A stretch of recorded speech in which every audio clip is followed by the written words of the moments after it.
What's good, YouTube? It's your boy pigandmeh here. Today I decided to bring back an old video series that I used to do years and years ago, but a little different. Rather than trying to do some arbitrary best of things based on actual, concrete reasoning as to why, I instead am going to do just a little personal list, considering it's called Meh's Top 5, where I'm going to talk to you guys about something about this game that I actually thoroughly enjoy. And it's something that I didn't really think about too often until recently, but we look at these sleeves of cardboard all day, and at some point you gotta ask, or notice and tell yourself, hey, these cards look super cool. And when you come to think about that, you come to realize that there's a lot of really cool looking cards in this game.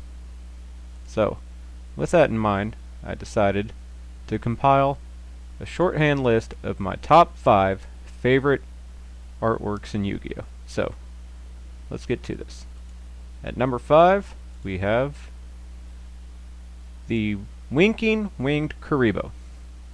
So, I don't know what Konami's deal is with, not doing alters all that often. And upon my recollection, this would be about the earliest. And the only reason is because, the anime tie-in. But, this card is super cool. Yeah, it's super cutesy with the pink background and Winged Kuriboh being kind of just a not super manly card. But back in the day when I tried to play, or tried to break Kuriboh Chaos, this was the version of the card I preferred to play. And to this day, when I come back and look at it, I'm like, this artwork is awesome. And then when I come to realize that and then try to get a collection copy, I realize he's also expensive now. Makes me really regret getting rid of my old copies. But yeah. I just thoroughly enjoy this picture. I just think it's kind of funny and a nice nod to the anime. Alright. Number 4.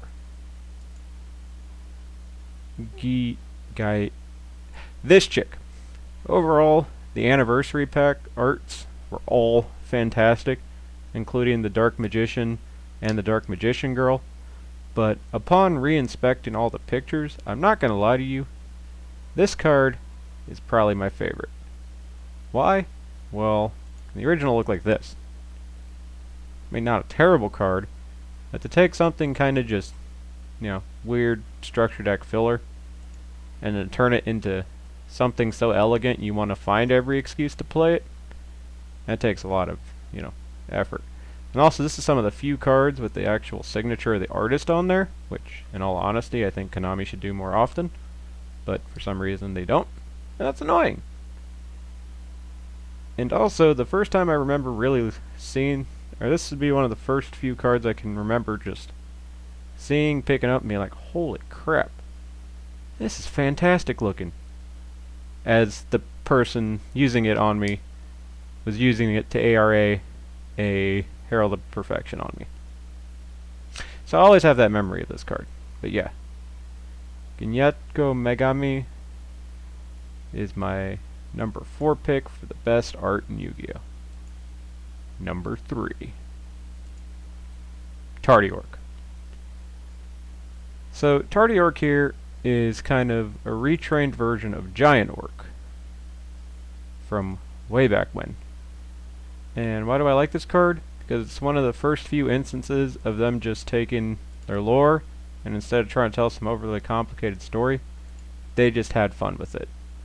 This card is absolutely hilarious, and it was a secret rare from Galactic Overlord, and when that was the only print, I used to collect these, along with a card you'll see a little later in this list.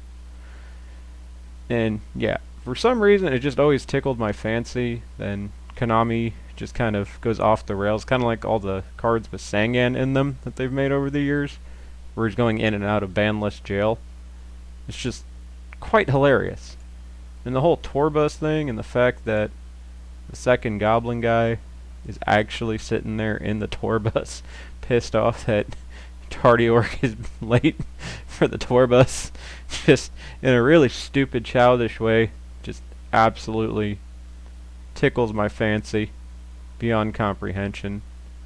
And yeah, it's kind of random and incredibly stupid, but I've just always had a huge affinity for this card, and I made sure, when all is said and done, to have one first edition secret rare copy in my little collection binder that I'll show off here and there. But yeah, my number 3 pick for the best card art in Yu-Gi-Oh! Tardy Orc. Number 2. Yeah, so first off, Konami never ever reprint this card. This has to be single-handedly one of the stupidest cards ever printed.